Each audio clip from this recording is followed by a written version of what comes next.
broadcasting from the studios of AM 950 KTNF, the progressive voice of Minnesota, and airing on WCPT 820, Chicago's Progressive Talk. Welcome to the Gailey Show, the only daily LGBTQ radio news and talk show in the United States. I am your host, John Parker. My executive producer, Jim Pounds, joins me in the studio today.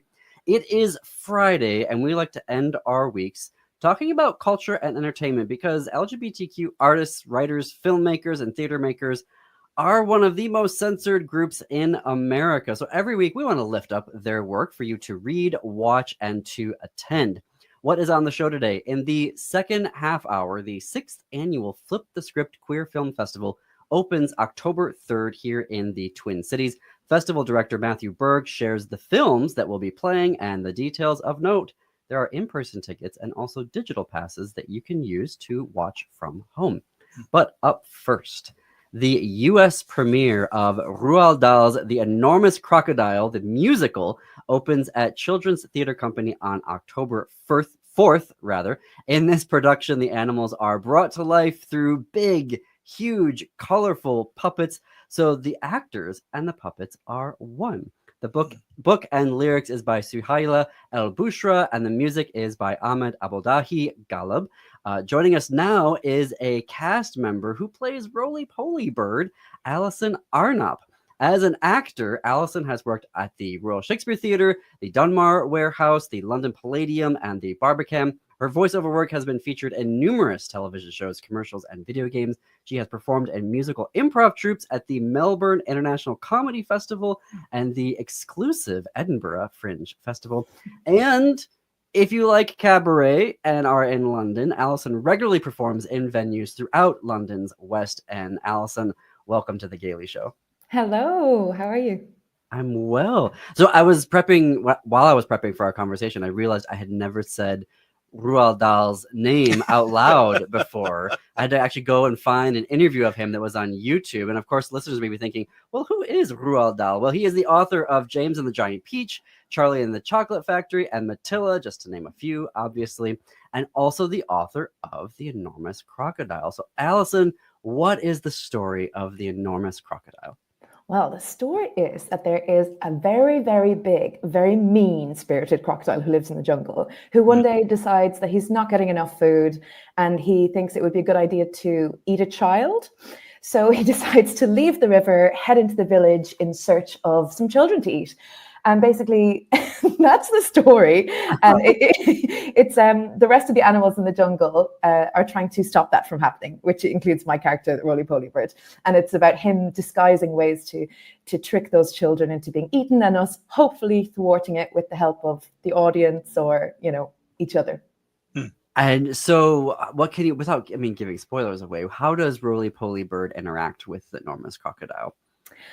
Roly-Poly Bird is actually one of the only fictional animals in terms of, a roly-poly bird does not exist. And so it's been very fun to create the character of Roly-Poly Bird. She is very vain. She is very flamboyant. She is, when I got the breakdown for the audition, it said diva with anxiety. And I thought, wow, this part was made for me. So yeah, we like to think that she's maybe a cabaret singer past her prime, who she's a lot of bravado that she can rescue, she can save the day, but really she's a bit of a wimp. A lot of the animals, their personalities, they think they can do something, but they have this kind of weakness that they need to overcome before they can actually be who they really are. So yeah, Roly-Poly is colorful. She's a big diva. She enters with a big song and a dance. She has probably, only us in the rehearsal will know this, but a somewhat flirtatious relationship with the crocodile. That's really more something I've added. And it's just very playful, very fun. And the costuming is fantastic because I hold the puppet in my hand, but my body is the rest of the puppet, as it were. For folks on YouTube, I'm going to add a photo. This is a production photo.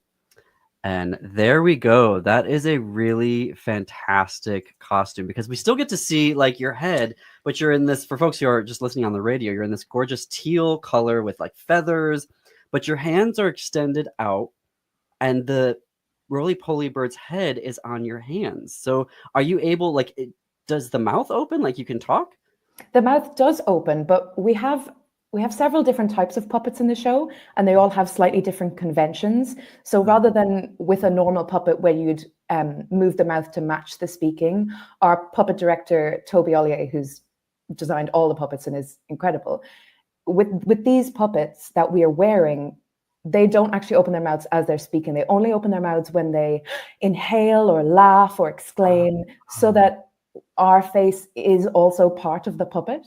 Yeah. If that makes sense. But Yeah. it's funny because talking to people who've seen the show, which we've just finished in London, it's so quick that people accept that you are the puppet, or that the puppet is real, or they don't see the actor, you know, depending on the convention that we're doing. Because we have smaller puppets as well, which we are trying as actors, and we're just being puppeteers, really. We're blending, you know, where the puppet has the focus. But in these main animal characters, it's both of us. Well, I want to make sure we get the photo credit in there, photo by Danny Kahn. And so there we go. If you get a chance, come to our YouTube channel. If you're not watching it there already, and it is a gorgeous costume. You can also go to childrenstheater.org, where you can see multiple stills from the production. I'm sure by now folks have heard your accent, and this is the US premiere. So talk to us about, have you been with the show, which was originated in the UK from the beginning? No, I've only just come on board this summer. So there was a production last year where it began. It was developed by Leeds Playhouse, Roald Dahl's story company, and Regent's Park Open Air Theatre. So they did a shorter run last year.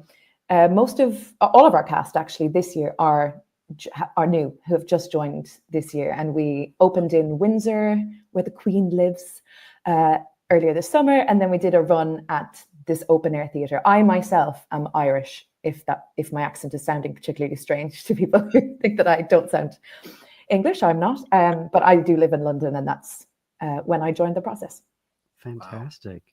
We are talking with actor, vocalist, and cabaret performer Alison Arnop, who is performing in the US premiere of Roald Dahl's The Enormous Crocodile, the musical, at Children's Theater Company. I just love saying his name now that I know it's Norwegian. Yeah, now that you know, I've heard him say that. Yeah. You're one of the few people who I don't even pronounce it correctly, and I only realized that I was pronouncing it incorrectly like several months ago, which is quite embarrassing, to be honest.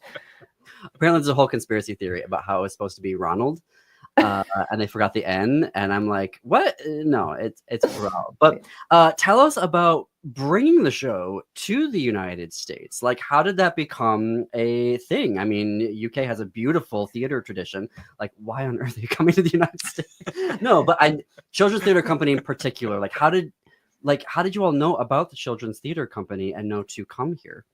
I think the production last year was very well received, and a lot of interest grew from the production that was done last year. And so that would be, and also I feel like Roald Dahl's stories are quite universal. You know, he knows people know Matilda, people know those stories that have become films and musicals, and you know, so I do feel like as a brand, as a name, he's quite recognizable. And this story itself is for everyone. It's a universal story. I mean, there are a million different accents in this show anyway, which hopefully you will all be able to understand once you come to America, because some of them are quite regional specific to the UK.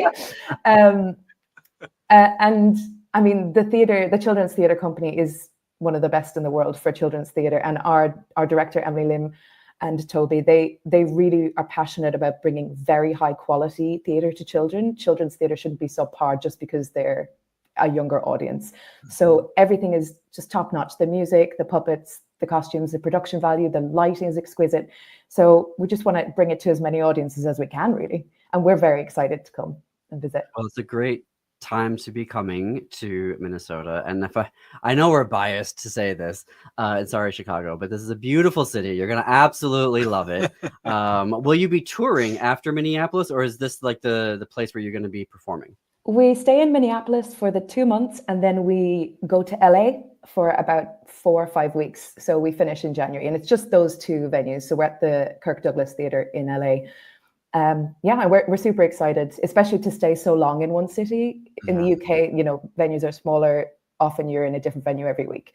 So it's very nice to have the luxury of getting to know a place and a venue. And I've already earmarked some drag clubs and some cabaret venues that I want to check out. So we're really excited to kind of integrate as fully into the community as we can once we're there. You're going to love the audiences. We talk to children's theater actors all the time, and they just rave about the audiences here. So it is an institution children's theater company in Minnesota, and it's for a reason. So it's going to be really fun.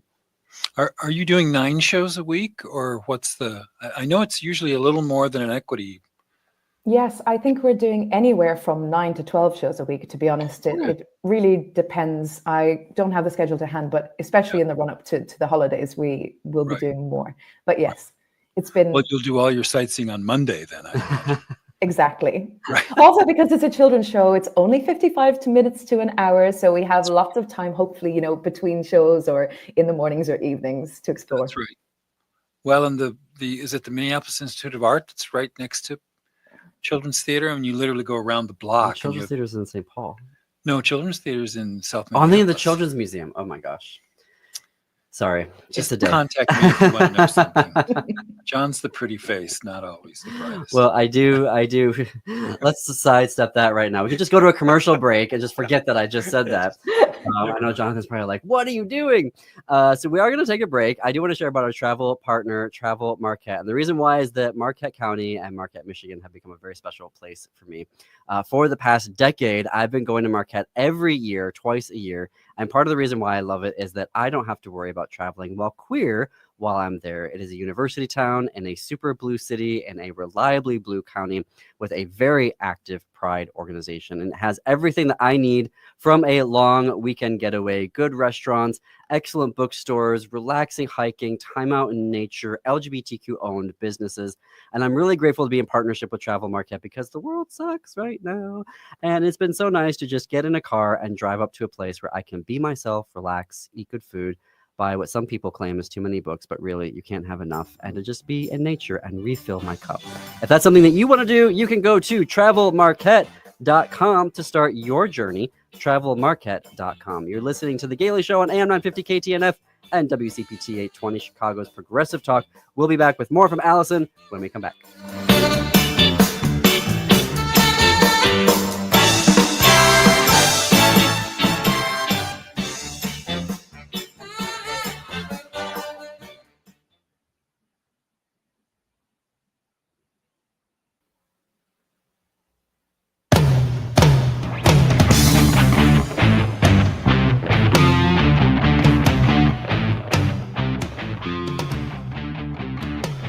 Welcome back to The Gaily Show. I am John Parker. We are coming up on the bottom of the hour. The U.S. premiere of Roald Dahl's The Enormous Crocodile, the musical, premieres at Children's Theater Company, opening on October 4th here in the Twin Cities. One of its stars, Allison Arnop, is here joining us to talk all about it. Allison, I am curious, as a member of the LGBTQ community and doing work with children, talk to us about the experience of doing that.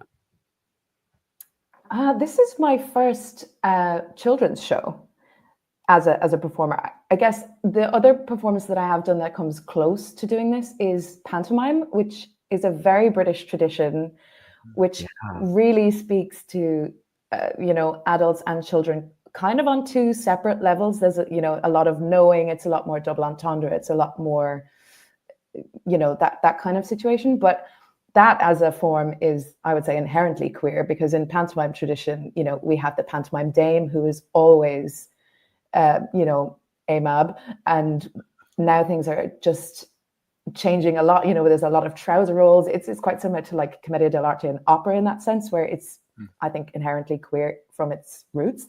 But yeah, I don't have any particular stories really. It's always been something I've been surrounded by. I have, a privilege in that I am bi, and so I'm not always labeled, as someone who is in the community, which has its own, disadvantages. But I love working with children, and in my own personal work, I do a lot of work with children. I've always been a teacher. I teach singing for a living. And then I also do a lot of very adult cabaret work. And those strands don't really cross over. And I don't think one affects my ability to be good in the other. Right. No, tell us about that cabaret work. I have always been a singer, obviously. And then this past year, I've been developing my solo show, which is called Girl Boss God, where I where I basically play God if she was an influencer, and she's like kind of, I guess, a Kim Kardashian Valley girl. So I do get to. I'm very excited to go to LA to see if my accent holds up, basically. And that's a one-woman musical that I've been writing. I've written the music for, and hopefully we'll take it to some fringe theatre next year if I have time to continue developing it. Other than that, I do a lot of, cabarets often as an Irish character or hosting or, the Girl Boss God, she is somewhat a drag queen depending on what the context is. Right. That's very exciting. I'm from Los Angeles originally. Oh my God. I think you'll find both. I think you'll like both. Oh, myself, as she says. LA is sometimes a disappointment when people get there because their expectations are so high. Here, I don't think people necessarily have high expectations, and maybe that works in our overrated. favor. I've been to LA once before. I did an improv course, and it was on Hollywood Boulevard.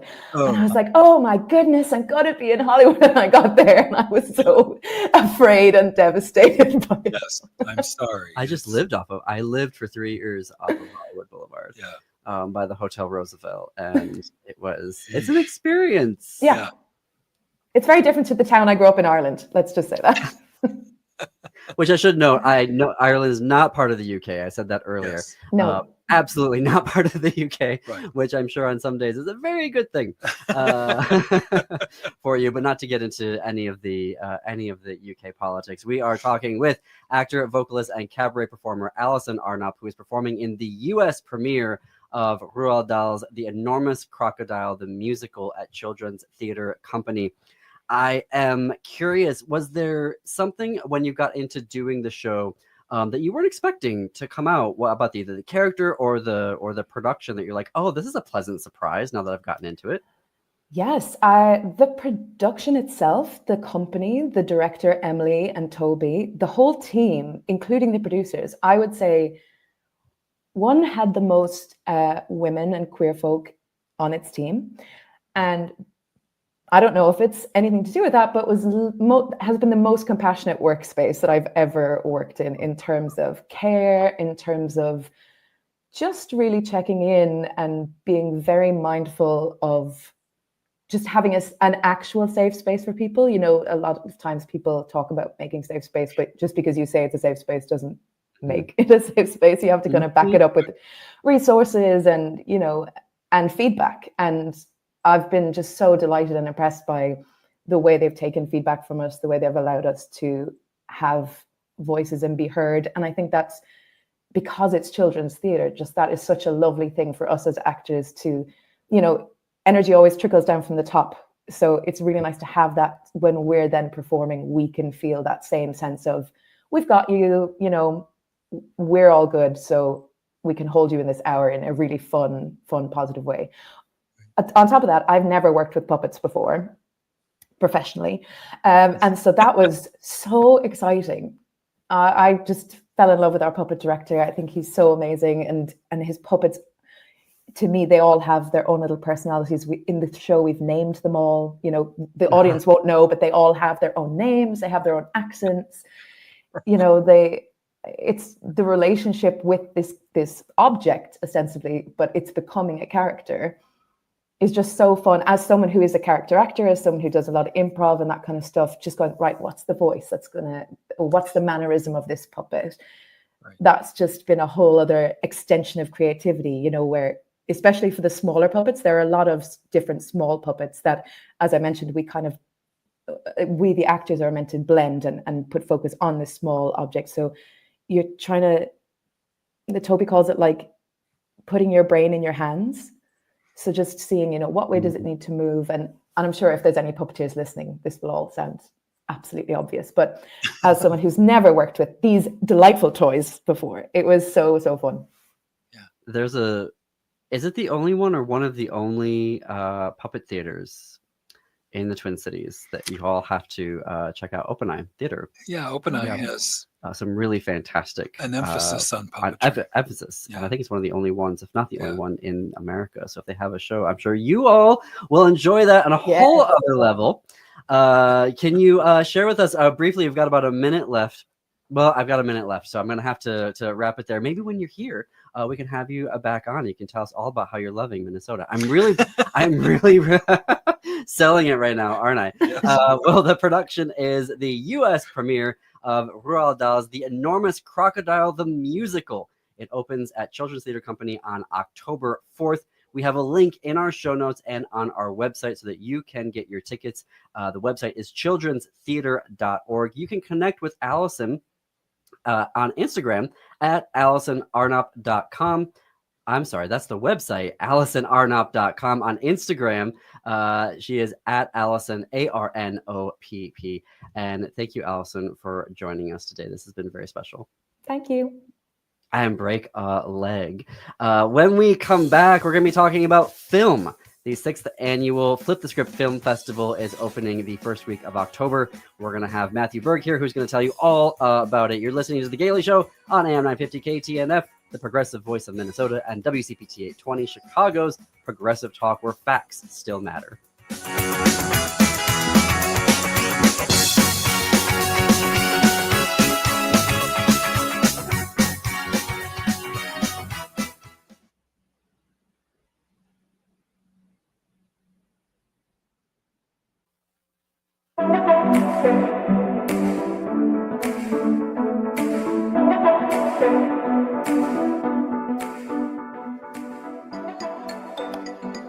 Coming to you from the studios of AM 950 KTNF, the progressive voice of Minnesota, and airing on WCPT 820, Chicago's progressive talk. Welcome back to The Gailey Show. I am John Parker. I am in my studio. I'm in the studio with my executive producer, Jim Pounds. It is 33 minutes after the hour. The mission of Flip the Script Festival is to remove barriers to accessing queer film. The festival is in its 6th year and is an annual hybrid 3-day queer film festival that celebrates queer stories from LGBTQ filmmakers from all over the globe. This year, you can watch the movies in person at the Bill Pohlad Cinema at Film North, or you can buy a digital pass to screen the films at home. We'll be talking about that. Festival dates are October 3rd through the 11th of 2025. We are now joined by Flip the Script's director, Matthew Berg. Matthew has previously worked as the production services manager at the Minnesota Film and TV Board. He served as the festival manager for the Minneapolis-St. Paul and the Minneapolis-St. Paul International Film Festival. He is also, when not working on Flip the Script, the programming director for Zeitgeist Minnesota Film Festival in Duluth, Minnesota, which shines a light on local films, indigenous voices, and stories from across the Midwest, alongside international films to bridge communities through new perspectives. Also a friend of The Gailey Show. Matthew, welcome back. Hello, thanks for having me. Okay, so should we start with, can you share the films or some of the films that will be coming up here in just a few weeks away? Yeah, so we've got 5 feature films this year, and all 4 of them you can watch virtually. We have one that you have to watch it at the Film North screening. It's our only opportunity to show it. We got one in-person screening. And that screening is called Night Stage. It's from Brazil. It is a thriller drama. It is very sexy. It follows a young actor and a young politician who start a secret affair and discover that they share a fetish for risky sexual encounters that keep escalating and putting kind of their whole infrastructure, their whole ecosystem at risk. But they just can't, they are obsessed with each other. You've got to love independent film. I mean, Yeah. really. This one, it's so beautiful. It's really tense. But the final scene is so wild, so off the rails that you end being like, wow. So I highly recommend getting tickets to catch that. It's on Saturday, October 4th at Film North, and it screens at 7 p.m. Can we tell people, because there are a limited number of seats in the space, boy, Yes. when Matthew says that, he's not kidding. Yes. Get those tickets for that showing like right now. We'll Yeah. listen to this interview and then go I'm and get sorry. your tickets. Thank you. Yes, good point. So, what is your opening night film? What kicks Our off? opening night film is Lesbian Space Princess. It is an adult animation feature that comes from Australia. It is hilarious. It follows the space princess, Sarah, as she's recently been broken up by her kind of toxic ex-girlfriend, who then finds her girlfriend finds herself kidnapped by the white straight malians who are holding her hostage because they want Sarah's most powerful tool in the galaxy, her La Brea, and so Sarah's trying to make her way out of protected gay space into the wider galaxy to try to save her ex. Whether or not that's a good idea. Is this a documentary? Wait, no. About the U.S.? It's a look in the future. It's a look into the future. And when does that kick off? That is going to be playing Friday, October 3rd at 7 p.m. at Film North, but will also be available virtually from the 3rd through the 11th until we run out of tickets for it. So for our folks who are listening in Chicago, could they also access these digital passes? Oh yeah, the virtual component you can watch in Minnesota. We also have a little umbrella into Chicago.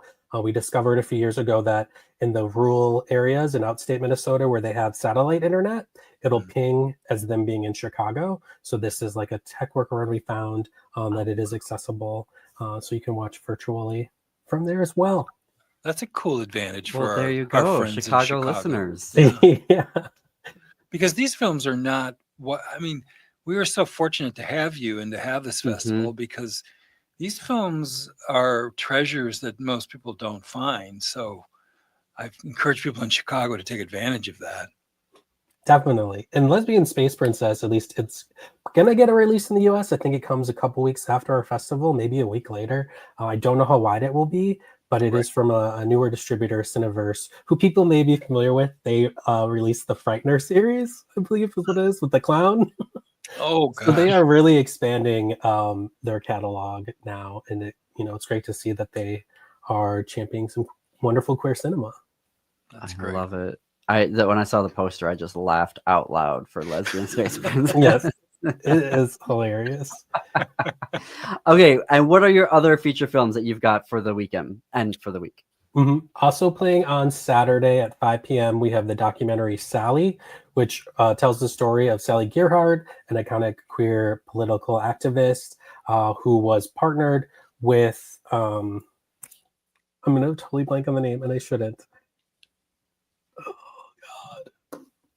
Well, we'll look that up. Yes. She's a partner, longtime Harvey Milk. I did it. To unite the community, which was much more segregated in the 70s. And, they revised he needed a lesbian to work alongside him if he wanted to rally the lesbian community in his run, in his campaign. And she really had a very significant impact on a lot of his campaign. Unfortunately, she joined really close to his assassination.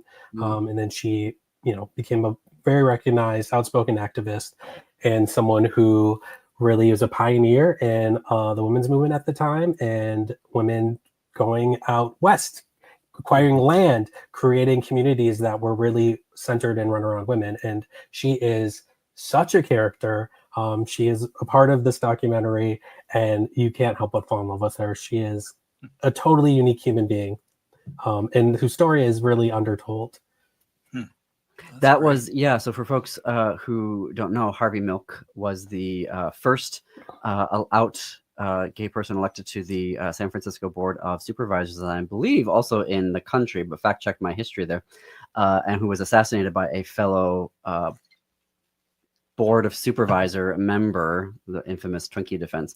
But here, this is when you see like the movie that was made a few years ago, like this wasn't part of it. And this history here. So it's adding a whole other beautiful layer of history to, you know, Harvey and his, but not just Harvey and his legacy, you know, Sally's, right, as well. And this is coming off of, you know, the Trump administration removing Harvey's name off of the ship that was named after him in the Navy.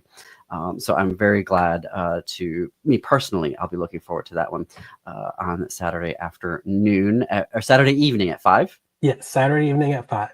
Okay. And then your next feature film. It's also on Saturday. This one is at 9 p.m. and it is called Puppy Girl. It is a gonzo documentary from Flip the Script alum, Henry Hansen, who is a filmmaker from Chicago. And this is his second feature. It is bananas. It is everything gonzo. It is what is real, what isn't real, as he is following a friend who is discovered a part of her sexuality she started to explore, previously identifying as asexual, now wanting to explore more. And that pathway for her is through exploring puppy fetish porn and looking into exploring that and exploring what it means to be a puppy girl. It is a wild ride. It is. If you like previous things that you've seen at the festival that go outside the box, that are just a little, what am I watching? This is so different. This is for you. It is such a fun ride. And it's just around an hour long. And I guess I just need to say for folks, because of the times we're living in, this isn't actual puppies, folks. No. Like actual puppies. I know the far right and MAGA are trying to make you think all sorts of things about us, but this is, no, that's not that. You'll have to watch the film to understand fully what we're talking about here. We are, speaking of talking, we're talking with the director of the Flip the Script Queer Film Festival, Matthew Berg. The 6th annual, I can't believe it's been 6 years already, festival kicks off October 3rd here in the Twin Cities. You can watch in person over the weekend. There are digital passes available that you can screen the films through October 11th. And listeners in Chicago, that means you too. You can get those passes. Matthew, something that I also love that you all do is the commitment to shorts. So can you tell us about the short film offerings that you have for the festival this year? Yeah, so we have 32 short films this year that expand across 5 short programs. We have our kind of tried and true comedy shorts, which are just what they sound like. They're really goofy shorts that'll make you laugh. We have our documentary shorts. And this year, one that is a really strong doc that's in there is called Cashing Out, which looks at the phenomenon of selling your life insurance policy as someone who is living with HIV or AIDS in the early 90s as a means to get cash so that you could live, and folks who were basically investing in getting that payout once that person passed away. And it's told by a filmmaker whose father actually purchased some of these policies, and him exploring people who, the gentleman who started this, as well as people who sold their policies, they're still alive today, and reflecting on the impact of that as a practice and how that benefited him as a young child and things that their family could do. So that's really, our documentary shorts are really great, tell powerful stories, look at things we maybe don't know about from our past or recent past, and even things today. We also have our Ookie Spooky shorts, which is like our horror shorts that can't help but be a little silly too. We have a few things that are definitely just like creepy, but then a little tongue-in-cheek horrors as well. Our 4th program is called Love and Relationships, and that is more of our dramatic shorts. That's going to look at things that really do have themes that tie to friendships, family, and love, and this have a little bit more dramatic tone. And then last, we have our Outside the Box shorts, which again is music videos, performance pieces, explorations of exploring narratives in a different way. And they have funny things happening in them, that sexy things happening in them. It's a real grab bag. And that one also comes in at just under an hour. So if you haven't explored Outside the Box before, this is a perfect program to just give yourself an hour and see these different takes. Wow. And these 32 short films are also included in the digital pass? Yeah. So our All Access Pass, you can redeem a ticket to every in-person screening as well as a view to every virtual as well. So you can watch everything twice. So you come during the weekend when we're in person at Film North and you really love something, you can invite your friends over and watch it again at home virtually, except for Night Stage. So that All Access Pass gets you, as long as tickets are remaining, a seat to in person or a view at home.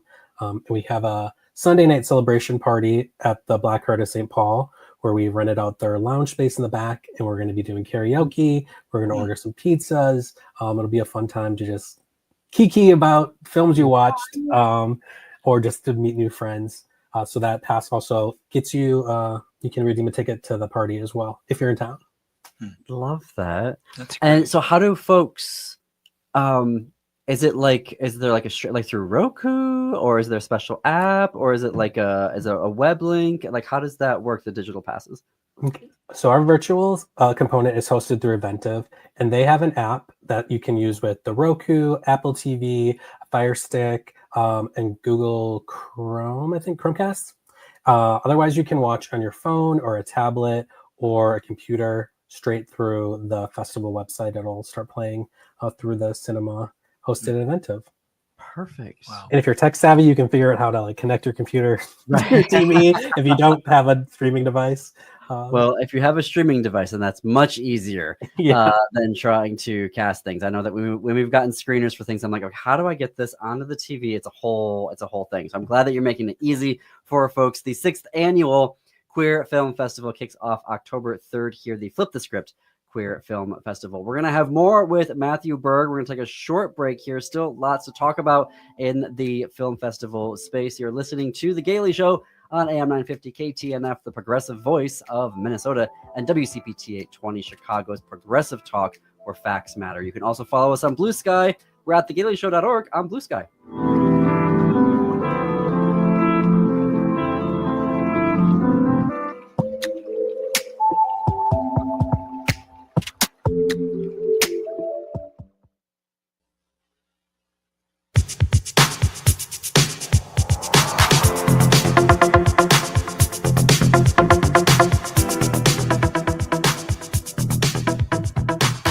Welcome back to the Gailey Show. I'm your host, John Parker. We are coming up on the top of the hour. The 6th annual Flip the Script Queer Film Festival opens October 3rd, runs through October 11th. Festival director Matthew Berg is with us.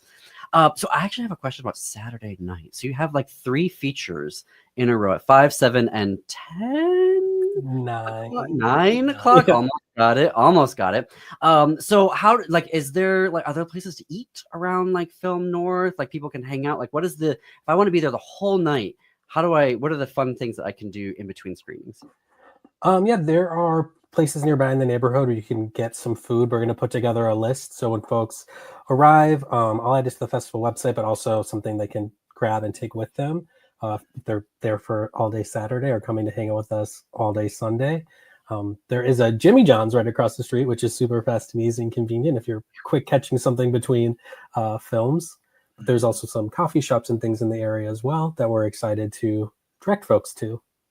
Cool. Wonderful. And how did you, so for folks who don't know how you put the film festival together, like tell us about how you go about selecting the films that are going to be in this year's festival. We collect submissions through Film Freeway, which we usually open about a month or 2 after a festival ends. So you look for that to open again, possibly right away in November, hopefully right by the end of the year, depending on how quickly we get it all together. And then we look through those. We utilized a volunteer screening team this year for the first time. We've had screeners helping us in the past, but it's been a few years. So you get hundreds of films that come in and they take a look at things. We give them a rubric. We look at how they're responding to it as well. We watch everything and we come to a consensus of what is really rising to the top. What do we have the budget to get? And then like this year where I'm like, and then maybe we spend a little bit more and book some more shorts than we planned. And that starts to come together mainly for our shorts programs. We definitely get some features through there. Sally came to us through there, which was phenomenal. But sometimes we'll usually, for features, have to also reach out to distributors, people that are handling films that are on the festival circuit right now that we Mhm. want to take a look at, and so we'll screen those separately from submissions. And as it comes together, it reveals to us what the larger program should be, and we make our requests and start wheeling and dealing with distributors on rates and what we have going on to make it work inside our budget. Were there, because this is the 6th annual year, were there things about themes or the films this year that maybe surprised you? That you're like, oh, I didn't expect this type of theme or question that filmmakers were trying to answer? There wasn't necessarily a strong theme, I think, that came out. There's a lot of exploration in all directions. But there's a lot of, not surprisingly, I think, introspection on our relationships with each other and our families, and connecting for romantic reasons, which I think are pretty universal. I feel like that's what I saw that was coming through. I imagine that next year that we might see a different shift in tone, some things that are starting to inevitably be a response to what's going on in the world. Right. But Yeah, because I guess these films would have been made not anticipating the hellscape that we're in right now. yeah. Right. And the focus of Flip the Script too is to look at, unexpected stories that we haven't traditionally seen as representation in queer media. So while we do have a conscious effort to avoid things that would maybe be considered like trauma stories, that doesn't stop us from, showing something that's dramatic and is maybe a more difficult subject, but our characters aren't necessarily being punished for who they are, or it feels like an honest moment and told from a queer filmmaker. We are talking with the director of the Flip the Script Queer Film Festival, Matthew Berg, which kicks off here in the Twin Cities on October 3rd. But with digital all access passes, you can watch in Chicago. Jimmy had a question? Well, I'm curious if the audience has evolved over those 6 years. I mean, do you look around and say, well, there's that one, and I know that person, and I know that, or has it changed in any way? I feel like a lot of these filmmakers are maybe younger. I don't know if that's true, but I feel like they're not as well established or early in their career or something. Does that mean a younger audience comes to see them, or how would you characterize that? Our audience has definitely been growing since I've been involved, and since we've started presenting in person, which our first year for that was 2022. There's definitely folks that we see coming back every year and that join us at our monthly screenings. But it's always exciting to see, get a dozen people that come to a monthly screening and I don't recognize anyone. That's so cool that we've selected something that they're interested in. So we hope to see that continue to grow. Our audience, based on our polling that is framed around grant reporting, the majority of our audience does fall between the age of 25 and 65, which is, a large range, but that's how they want it collected. So it is a good mix, and this will be our first year with an in-person venue that's in the Twin Cities. So we're really excited to see, how that helps folks come and attend in person rather than watch at home. That University Avenue location, I mean, that's on a bus line. Ideal. Yeah, I mean, that's just up the road from a light rail station. So it should be very easy to get there. We'll have a map up soon too for where you can park. There's free parking in the area that people can utilize, which is also always ideal in the city. You don't have to really overthink where you're going to go. Exactly. Well, it is the 6th annual Flip the Script Queer Film Festival. It runs October 3rd through the 11th. You can get your tickets at flipthescriptfest.org. You can also find them on a variety of different socials. Just search for their handle, Flip the Script Fest. Thank you, Matthew. We look forward to seeing you soon. And thank you for all that you do for queer film here in Minnesota. Thank you. Thank you for having me back. It's always fun to be here. Likewise, friend of the show. All right. Thank you, everyone, for listening and or watching today. You can keep the gay going on all weekend long. On Saturday afternoon is Pride on AM 950. You can catch up with the best of the Gaily Show at 2 p.m. Twin Cities Pride Amplified is at 3 p.m. The Legal Trans Woman is at 4 p.m. And the afternoon is rounded out by the Downright Upright Show with Philip Anthony at 5 p.m. And then on Sunday on WCPT 820 at 11 a.m., it's Out Chicago. Sunday Brunch with your gay best friends, Alan Miller and Scott Duff. And until next week, keep it queer, America. Keep it queer.